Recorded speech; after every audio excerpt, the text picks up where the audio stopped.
کے رسول فرما رہے ہیں کہ جب بے نمازی میدان محشر میں آئے گا تو کیا ہوگا؟ اللہ اکبر، اللہ اس سے سختی سے حساب لے گا۔ اللہ نرمی سے لے تو بھی ہم حساب نہیں دے سکتے، سختی سے لے گا تو کیا جواب دیں گے؟ کہاں سے لائیں گے وہ طاقت اپنے منہ میں کہ زنا کے بارے میں اللہ کو بتائیں گے، اللہ اکبر، چوریوں کے بارے میں اللہ کو بتائیں گے، غیبتوں کے بارے میں اللہ کو بتائیں گے، عورتوں پہ پاپ کی نظریں کرتے تھے یہ اللہ کو بتائیں گے، جوا کھیلتے تھے اللہ کو یہ بتائیں گے، سٹے کے دھندے کرتے تھے اللہ کو یہ بتائیں گے، اللہ اکبر، اللہ، کوئی اپنی ماں پہ ظلم کرتا تھا اللہ کو یہ بتائیں گے، زکاتیں ہڑپ کر جاتے تھے اللہ کو یہ بتائیں گے، اللہ اکبر، اپنی تنہائیوں میں زنا کی گندی فلمیں دیکھتے تھے اللہ کو یہ بتائیں گے۔ کیا جواب دو کہ اللہ کے بندو اللہ کی بارگاہ میں؟ آقا فرماتے نماز چھوڑنے کی سزا یہ ہے کہ اللہ تم سے سختی سے حساب لے گا۔ کاش صرف 10 منٹ کا ٹائم نکال لیا ہوتا، 10 منٹ کا وقت نکال لیا ہوتا، کتنی بڑی بڑی مصیبتوں سے بچ جاتے، کتنی بڑی بڑی تکلیفوں سے بچ جاتے۔ اور اس کے بعد آقا فرماتے ہیں تیسری مصیبت میدان محشر میں یہ، اور یہاں 12 کا عدد پورا ہو جاتا ہے، 12 کا عدد مکمل ہوتا ہے۔ آقا ارشاد فرماتے ہیں بے نمازی کو اللہ جہنم میں داخل فرمائے۔ اللہ، بے نمازی کا ٹھکانہ جہنم ہوگا، اور جہنم کیا ہے؟ اللہ اکبر، اللہ کے رسول صلی اللہ علیہ وآلہ وسلم ارشاد فرماتے ہیں جہنم کے اندر اتنا شدید اور سخت ترین عذاب ہے نہ کسی آنکھ نے دیکھا نہ کسی کان نے سنا۔ آقا ارشاد فرماتے ہیں جہنم کا جو عذاب میں جانتا ہوں، آقا ارشاد فرماتے ہیں جہنم کا جو عذاب میں جانتا ہوں، اگر وہ تم کو پتا چل جائے تو تم ایسے پگھلنے لگو جیسے پانی کے اندر نمک پگھلنے لگتا ہے۔ آقا فرماتے ہیں اللہ کا عذاب جو میں جانتا ہوں اگر تم جانو تو تم اپنی بیویوں کے قریب نہ جاؤ، تم نکاح کرنا چھوڑ دو، تم اچھے کھانا کھانا چھوڑ دو، تم اچھے کپڑے پہننا چھوڑ دو، اور جنگلوں میں پاگلوں کی طرح بھٹکنے لگو۔ اللہ اکبر، وہ عذاب ہے۔ صرف جہنم کے عذاب کے بارے میں آقا نے فرمایا نا بے نمازی پر تیسری مصیبت یہ ہوگی میدان محشر میں اللہ اس کو جہنم میں ڈالے گا۔ سوچو، آقا فرماتے ہیں بخاری شریف کی حدیث کا مفہوم ہے کہ اللہ پاک جہنم میں، اللہ جہنم میں سب سے ہلکا عذاب، اللہ جہنم میں سب سے ہلکا عذاب جس جہنمی کو دے گا وہ یہ کہ اس کے پیر کے اندر آگ کی جوتی پہنائی جائے گی۔ اللہ اکبر، جہنم میں سب سے ہلکا کم عذاب، بالکل پہلے درجے کا عذاب، یہ کم عذاب، سب سے ہلکا کم ترین عذاب کہ پیروں میں آگ کی جوتیاں پہنائی جائے گی۔ حدیث پاک کا مفہوم ہے جب اس جہنمی کو جس کو سب سے ہلکے عذاب کے طور پر اس کے پیر میں آگ کی جوتی پہنائی جائے گی تو اس کے سر میں اس کا بھیجا ایسے کھولنے لگے گا جیسے چولہے پہ رکھی ہوئی ہانڈی کے اندر پانی کھولتا ہے، اور پانی کھولتا ہے اور اس کا بھیجا کھول کے اس کے پیروں پہ گرے گا۔ یہ سب سے ہلکا عذاب۔ ایک حدیث پاک ہے جب جہنم کو بیل کے ناک کے ایک سوراخ کی طرح، بیل کے ناک کے ایک سوراخ کی طرح مشرق میں کھولا جائے گا تو مغرب میں جتنے لوگ کھڑے ہوں گے ان کی ناک سے بھیجا بہ کر کے گرے گا، بہ کر کے گرے گا۔ جس کو پورا جہنم میں ڈالا جائے کیا حال ہوگا میرے بھائیوں؟ صرف 10 منٹ، صرف 10 منٹ۔ 10 منٹ کیا ہوتا ہے؟ اگر مجھے یقین ہوتا نا کہ میں ایک ایک کے پیر پکڑوں گا تو وہ نمازی بن جائیں گے، میں کوئی مبالغہ نہیں کرتا، میں تمہارے پیر پکڑ کے کہتا نمازی بن جاؤ، کیونکہ دنیا اور آخرت کی ساری مصیبتیں نماز چھوڑنے کی وجہ سے، گناہ پر دلیری نماز چھوڑنے کی وجہ سے۔ مسجدوں کو آباد کرو، بچے کو نمازی بنا دو، گھر میں نماز کا ماحول بناؤ۔ سالن میں نمک زیادہ ہونے پہ بیوی کو مارا ہے، کبھی نماز کے لیے ناراض بھی ہوئے بیوی سے؟ بچہ اسکول نہیں گیا تو اس کو مارتے ہو، بچہ نماز نہیں گیا تو کبھی اس کو مارا ہے؟ نماز کو اہمیت دو، اور اگر سن لو نماز نہیں پڑھو گے تو پھر سن لو سیدنا فاروق اعظم کو جب زخمی کیا گیا شہید کرنے کے لیے، پورے بدن سے خون رس رہا تھا، آپ نماز کی تیاری کر رہے تھے، لوگوں نے کہا امیر المومنین پورے بدن سے خون رس رہا ہے اور آپ ابھی بھی نماز کی تیاری کر رہے ہیں، تو فاروق اعظم نے فرمایا لوگوں میں نے اللہ کے رسول سے یہ فرماتے ہوئے سنا کہ جس کی نماز نہیں اس کا دین نہیں۔ سبحان اللہ سبحان اللہ اللہ کے رسول علیہ السلام فاروق اعظم بیان کریں جس کی نماز نہیں اس کا دین نہیں، جس نے نماز چھوڑ دی اس کا دین میں کوئی حصہ نہیں، جس نے نماز چھوڑ دی اللہ نیکوں کی دعا سے اس کا حصہ ختم فرما دیتا ہے۔ سوچو کتنا بڑا نقصان ہے، صرف 10 منٹ کا وقت نہ نکالنے پر کب تک غفلت کرو گے، کب تک رنگریلیاں کرو گے، کب تک دنیا کی رنگریلیوں میں رہو گے، کب تک دنیا کی موج مستیوں میں رہو گے۔ آخر موت ہے موت، ایک دن روح کا رشتہ جسم سے ٹوٹ جائے گا، ایک دن روح کا رشتہ جسم سے ختم ہو جائے گا اور یہ وجود بے جان ہو کر ایک دن قبر میں اکیلا پڑا رہے گا۔ مگر یاد رکھنا میرے بھائیوں کوئی کام نہیں آئے گا، نہ ماں نہ باپ نہ بیوی نہ بچے۔ عمل کرو عمل۔ اللہ کے رسول علیہ السلام نے اپنے خاندان کے لوگوں سے کہا تھا اے بنو ہاشم عمل کرنا عمل، اس لیے کہ جس کو نسب نے پیچھے کر دیا، جس کو عمل نے پیچھے کر دیا اس کو نسب آگے نہیں کر سکتا۔ آقا نے فرمایا جس کو عمل نے پیچھے کر دیا اس کو نسب آگے نہیں کر سکتا۔ ایسا نہ ہو کہ لوگ عمل لائیں اور تم صرف نسب لے کر آؤ۔ اللہ اللہ بنو ہاشم نے پھر حضور کی بات پر اتنا عمل کیا کہ ہر دور میں سب سے زیادہ اگر بعمل کوئی دیکھا گیا تو نبی کا گھرانہ دیکھا گیا۔ سیدہ فاطمہ الزہرا کو دیکھو، سیدہ فاطمہ الزہرا کو دیکھو، نبی کی سگی شہزادی ہے، لوگ سوتے ہیں فاطمہ الزہرا ایک ایک سجدے میں پوری رات گزار دیتی ہے۔ پھر اس کے بعد آپ دیکھو اما عائشہ صدیقہ رسول اللہ کی پیاری زوجہ ہے، اللہ اللہ جب راتوں کو عبادت کے لیے کھڑی ہوتی تو جہنم کے عذاب کو یاد کر کے اتنا روتی کہ صبح کو آپ کا دوپٹہ ایسے نچوڑا جاتا جیسے دھو کر پانی نچوڑتے ہیں، ویسے اما عائشہ کے آنسو نچوڑے جاتے، اتنا روتی تھی رسول اللہ کی پیاری زوجہ ہے۔ اس کے بعد امام حسن کو دیکھ لیں، امام حسین کو دیکھ لیں، مولا علی کو دیکھ لیں، غوث پاک کو دیکھیں۔ پھر 40 سال تک عشاء کے وضو سے فجر پڑھنے والی ذات نبی کے خاندان میں ملے گی۔ سرکار غوث اعظم 40 سال تک معمول رہا عشاء کے وضو سے اپنے فجر کی نماز پڑھی، پوری رات عبادت کرتی۔ سرکار غریب نواز 97 سال کی عمر پائی، اول کے 27 سال دن کو بھی کبھی سو لیتے تھے کبھی رات کو بھی سو لیتے تھے، آخری کے 70 سال نہ دن کو سوئے نہ رات کو سوئے۔ بابا کتب کہتے ہیں ہم نے غریب نواز کو کبھی سوتے نہیں دیکھا، ہمیشہ عبادت میں دیکھا۔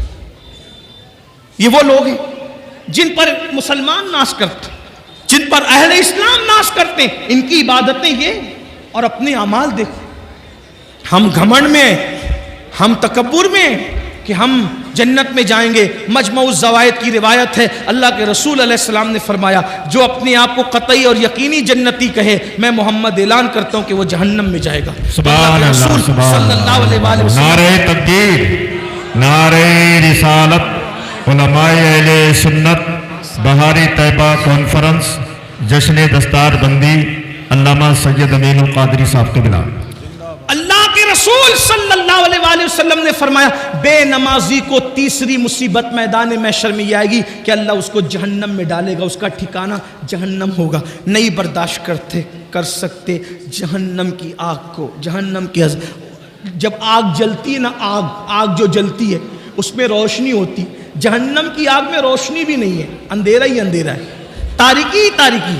اور اللہ کے رسول صلی اللہ علیہ وآلہ وسلم فرماتے ہیں دنیا کی آگ سے 70 درجہ زیادہ، 70 درجہ دنیا کی آگ سے 70 درجہ زیادہ جہنم کی آگ ہے۔ اور یہ جہنم کی آگ کیا ہے؟ علامہ فقی ابو اللہ سمرقندی رحمت اللہ علیہ لکھتے ہیں یہ آگ کے بارے میں کہ جب دنیا کے اندر آگ لانا ہوا تو 70 مرتبہ رحمت کے پانی سے جہنم کی آگ کو دھویا گیا اور پھر آگ لے کر کے ایک پہاڑ پہ رکھی گئی۔ جب وہ آگ پہاڑ پہ رکھی گئی تو پہاڑ جل گیا اور وہ آگ جہاں سے آئی تھی جہنم سے واپس چلی گئی۔ وہ آ کر پہاڑ کو جلا کر واپس گئی، یہاں رہ نہیں گئی، آ کر پہاڑ کو جلا کے واپس گئی تو پھر پتھروں میں اور لکڑیوں میں آگ پیدا ہو گئی۔ آپ بتائیں 70 بار رحمت کے پانی سے دھل کر کسی پہاڑ پر پڑ جائے تو اس آگ کی حرارت اور تپش کا یہ عالم ہے، تو وہ جو جہنم کی ڈائریکٹ آگ اس دنیا کی آگ سے 69 درجہ زیادہ وہ آگ ہے۔ اور پھر وہاں کیا ہے؟ صرف آگ ہی نہیں ہے، بلکہ اللہ کے رسول علیہ السلام فرماتے ہیں وہاں جہنمیوں کا کھولتا کھولتا پیپ ہے جسے آب حمیم کہا جاتا ہے۔ جہنم کا کھولتا ہوا پیپ ہے، پیپ، وہ جہنمیوں کو پلایا جائے گا، تھوڑ کھلایا جائے گا۔ اسی طریقے سے اللہ کے رسول صلی اللہ علیہ وآلہ وسلم ارشاد فرماتے ہیں جہنم میں کنواں ہے جس کو جب الحزن کہتے ہیں، یہ غم کا کنواں ہے، غم کا کنواں۔ اس کا حال یہ ہے، اللہ اکبر، اس کنویں کے اندر جو بچھو ہے، اللہ کے رسول علیہ السلام ارشاد فرماتے ہیں اس جب الحزن جہنم کے کنویں کے اندر جو بچھو ہے وہ بختی اونٹ کی طرح موٹے موٹے ہیں۔ اور وہ کس کے لیے؟ وہ بے نمازی کو ڈسنے کے لیے۔ صرف 10 منٹ کا ٹائم، آخری بات سمیٹ، میں اتنی لمبی تقریر نہیں کرتا، لیکن قاری یامین صاحب آ کر کے ہر 5 منٹ پہ بڑھاتے جا رہے ہیں تقریر کو۔ اس کی وجہ میں بتا دوں کہ قبلہ امیر سنی دعوت اسلامی آنے میں کچھ لیٹ ہو گئے، لیکن وہ اب امروہہ آ چکے ہیں، بس وہ جیسے ہی آئیں گے میری بات مکمل۔ آخری بات سن لیں، آخری بات، اگر اپنے بچوں کی دنیا اور آخرت کا بھلا چاہتے ہو، مسجدیں بھرو، نمازی بنو، نماز کی پابندی کرو، اور اس کے لیے کوئی مشکل نہیں، توجہ آپ کی، کوئی مشکل نہیں، آپ تہیہ کر لو، طے کر لو، آپ تہیہ کر لو، طے کر لو، میں نے نمازی بننا ہے۔ آپ جب دل میں پکا ارادہ کر لو گے کہ میں نے نمازی بننا ہے، ایک وقت تو تم پکا ارادہ کرو، اللہ پاک اپنے بندوں کے ساتھ گمان کے ساتھ فیصلہ فرماتا ہے۔ بندہ جیسا گمان کرتا ہے اللہ اس کے مطابق فیصلہ فرماتا ہے۔ اگر میرا اللہ چاہے تو بشر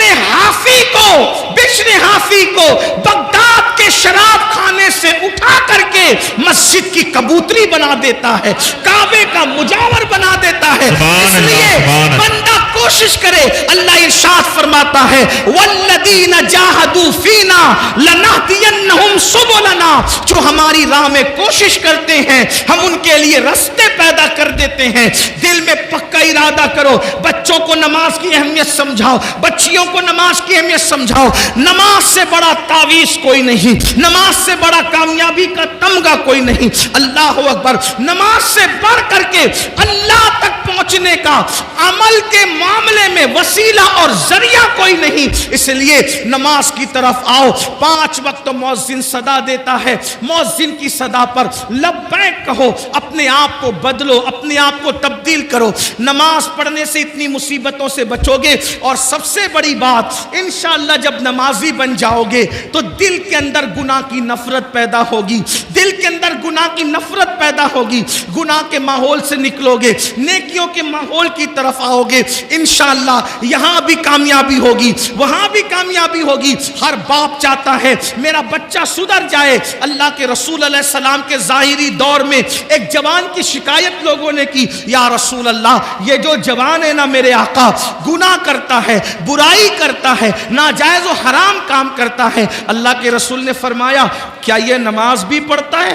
کیا یہ نماز بھی پڑھتا ہے؟ صحابہ نے عرض کی ہاں آقا وہ نماز بھی پڑھتا ہے۔ سرکار نے ارشاد فرمایا صلی اللہ علیہ وآلہ وسلم اگر یہ نماز پڑھتا ہے تو انشاءاللہ ایک دن اس کی نماز اس کو گناہ سے روک لے گی۔ چند دن بھی نہ گزرے تھے کہ وہ بندہ نماز کی برکت سے گناہ سے رک گیا۔ فاروق اعظم کے دور کا واقعہ ہے، ایک نوجوان ایک لڑکی پر فریبتہ ہو گیا، ایک نوجوان ایک لڑکی پر عاشق ہو گیا، اس لڑکی سے آنکھیں چار ہوئی، اس نے اس لڑکی سے کہا اے لڑکی میں تجھ سے محبت کرتا ہوں، تجھ سے پیار کرتا ہوں، کیا تو میرے ساتھ شادی کرے گی؟ اس لڑکی نے کہا کیوں نہیں، بالکل کریں گے، آپ ہم سے محبت کرتے ہیں، ہم آپ کے ساتھ شادی کرنے کے لیے تیار ہے، لیکن ایک شرط ہے۔ لڑکے نے کہا کیا شرط ہے؟ لڑکی نے کہا امیر المومنین سیدنا فاروق اعظم کی اقتدا میں 40 دن تک کے تمہیں نماز با جماعت ادا کرنا ہے۔